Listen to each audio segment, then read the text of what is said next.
నమస్తే. నేను మీ మేరుగు రాజేష్.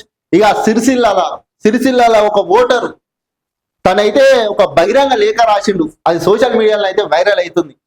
రామన్న క్షమించు, మేము నీకు ఓటు వేయలేకపోతున్నామని చెప్తుండు. ఆ ఓటర్ అసలు ఏం రాసిండు, ఏంది ఒకసారి చూద్దాం. అయ్యో, క్షమించు రామన్న, కారుకు ఓటు వేయలేకపోతున్నాం. క్షమించు రామన్న, మేము కారు పార్టీకి ఓటు వేయలేకపోతున్నాం అని చెప్పి సిరిసిల్ల ఓటర్ అయితే ఒక బహిరంగ లేఖ రాసిండు. ఇది అదే లేఖ. కమిషన్ పేరుతో మీ నాయకులు మా రక్తాన్ని పీల్చేశారు. కమిషన్ల పేరుతో వాళ్ళ నాయకులు అంటే కేటీఆర్ కు సంబంధించిన అనుచరులు ప్రజల రక్తాన్ని పీల్చేసిరట. ఏమైనా కమిషన్లు కావాలి అని చెప్పి లేఖలు పేర్కొంటున్నారట. చూద్దాం ఒకసారి. మీ అహంకారాన్ని ఈసారి ఓటుతో ఓడిస్తాం. సిరిసిల్ల ఓటర్ పేరిట కేటీఆర్ కు బహిరంగ లేఖ. సిరిసిల్ల ఓటర్ పేరిట కేటీఆర్ కు బహిరంగ లేఖనట. మొత్తం మీదనైతే వాళ్ళ అహంకారంతో అయితే ప్రజలను ముప్పు తిప్పలు పెట్టినట్టయితే ఆ ఓటర్ చెప్తున్నట్టుంది పర్టికులర్ గా.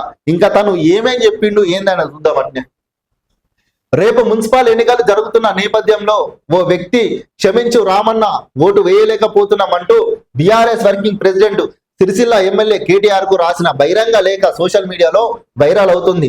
నమస్తే రామన్న, సిరిసిల్లాలో సిగలో కారు సింగారం అనుకున్నాం, కానీ మీ నాయకులు ఆగడాలు చూశాక అది మాకు శాపమని అర్థమైంది. సిరిసిల్లాలో కారు సింగారం అని అనుకున్నారట ఆ ప్రజలు. మంచి ఆ కారు వచ్చింది, మేము సింగారం అవుతామని అనుకున్నారట. కానీ వాళ్ళ నాయకుల ఆగడాలు చూసిన తర్వాత ఆ ఓటు వేసినందుకు శాపంగా మారిందని ఆ వ్యక్తి అంటుండు. అభివృద్ధి రంగుల వెనుక అవినీతి చీకట్లు చూశాము, అందుకే ఈ మున్సిపల్ ఎన్నికల్లో కారు గుర్తుకు ఓటు వేయలేకపోతున్నాము, మమ్మల్ని మన్నించు రామన్న అంటూ అతడు లేఖలో పేర్కొన్నారు. ప్రభుత్వ పథకం ఏదైనా అది తమ గడప దొక్కాలంటే మీ కమిషన్ వీరుల కన్ను పడాల్సిందే. సంక్షేమం పేరుతో మీరు పంపిన ప్రతి రూపాయిలో మీ నాయకుల జలగల తమ రక్తాన్ని పీల్చేశారని ఆవేదన వ్యక్తం చేశారు. అంటే ఏ పథకం వల్ల ఇంటి గడప దొక్కాలన్నా కేటీఆర్ కు సంబంధించిన అనుచరులు ఎవ్వరున్నా వాళ్ళకు కంపల్సరీ కమిషన్ పోవాలి. ఆ కమిషన్ పోయిన తర్వాతనే సామాన్యులకు అందాలి. అంటే జలగల్లాగా పడి మన రక్తాన్ని వీల్చేశారని చెప్పి ఆ ఓటర్ అయితే చెప్తుండు.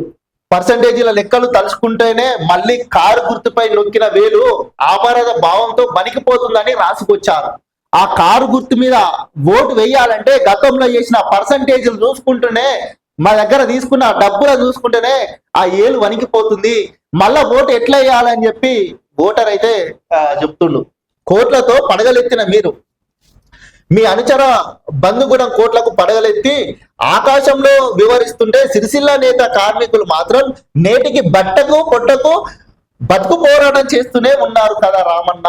సిరిసిల్ల నేతలు బట్టకు పొట్టకు బతుకు పోరాటం చేస్తున్నట. ఇప్పటికీ కూడా వాళ్ళ బతుకులు మారలేవు అని చెప్పి అతను చెప్తుండు. అంటే తనకు ఎంత కుమిలిపోయారు సిరిసిల్ల నేతలు. ఆకలి కేకల మధ్య మీ వైభవాన్ని చూడలేక మా నిరసనలు మౌనంగా ఓటు ద్వారా మీకు తెలుపుతున్నాం. రామన్న, చివరిగా తప్పు మాదే. రామన్న, మీ మీద అభిమానంతో ఓటు వేసి తప్పు చేశాం. మీ రిమోట్ పాలన కోసం సిరిసిల్ల పట్టణ భావితవ్యాన్ని ఒక అనామయకుడి చేతిలో పెట్టి ప్రగతిని పడగేయించిన ఆ పాప పరిహారం కోసమే ఈసారి కారుకు దూరంగా ఉంటున్నాం రామన్న. మమ్మల్ని మళ్ళీ మన్నించు రామన్న, ఇట్లు ఆత్మగౌరవాన్ని కోరుకునే సిరిసిల్ల ఓటరు అంటూ ఆ లేఖలో పేర్కొన్నారు. మేము మీకు ఓటు వేయలేకపోతున్నాం రామన్న, మా ఆత్మగౌరవాన్ని చంపుకోలేకపోతున్నాము, అందుకనే ఇక మీకు ఈ కారు పార్టీకి ఈసారి ఓటు వేయలేకపోతున్నాం అని చెప్పి ఓటర్ అయితే చెప్తున్నాడు. అంటే సిరిసిల్లాల ఎంతగానము వీళ్ళ కేటీఆర్ కు సంబంధించిన అనుచరుల వల్ల ప్రజలు విసిగిపోయారు. ఏం చేయాలన్నా, ఏ పథకాలు వాళ్ళ గడప దొక్కాలన్నా కమిషన్ లేని పథకాలు వాళ్ళ గడప దొక్కే కాబట్ట పర్సంటేజీలు అట. అంటే ఎంత దారుణము. ఆ ప్రజలు ఎంత ఇప్పటికి కూడా బట్ట కోసం పుట్ట కోసమే బతుకు పోరాటం చేస్తున్నాం రామన్న, ఇప్పటికి కూడా మీకు ఓటు వేస్తే ఆ వేలు వణిగిపోతుందని చెప్తుండు ఆ ఓటరు. అయ్యో, జీ హుజూర్ క్యాంపుకు ఆత్మగౌరవానికి సంఖ్యలు. ప్రజా జీవితంలో ఎన్నడూ లేని మీ బంధుగుణం మీరిచ్చిన అధికారాన్ని అడ్డు పెట్టుకుని సిరిసిల్ల ప్రత్యేక క్యాంపు నడిపారని తమ బీసీ దళిత మైనార్టీ నేతలు జీ హుజూర్ అని వంగి దండాలు పెట్టించుకోవడం మీ దొరతనానికి నిదర్శనం కాదా రామన్న? అంటే మొత్తం బీసీ ఎస్సీ ఎస్టీ మైనార్టీ నాయకులను వంగి దండాలు పెట్టించుకురట.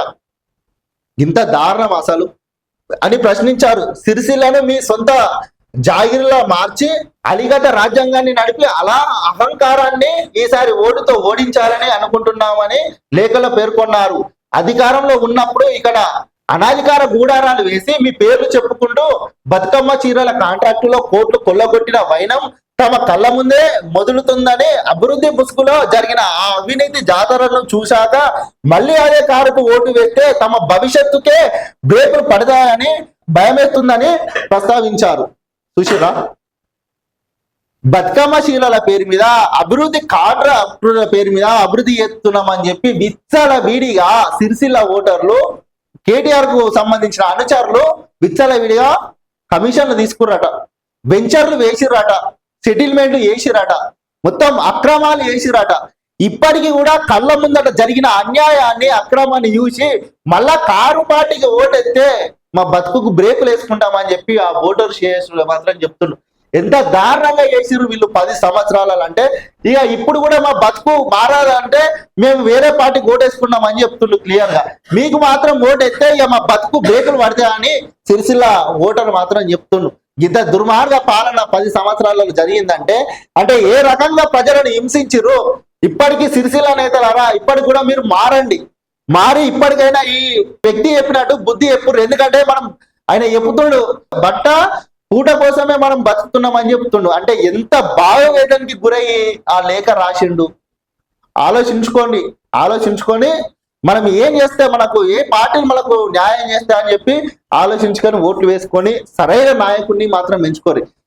10 సంవత్సరాల ఇన్ని అరాచకాలు చేసిర్రంటే సిరిసిల్లలదే అంటే రాష్ట్రంలో ఎంత అవినీతి జరిగింది, ఎంత అక్రమాలు జరిగినాయి అనేది గుర్తుపెట్టుకోరు ప్రజలరా.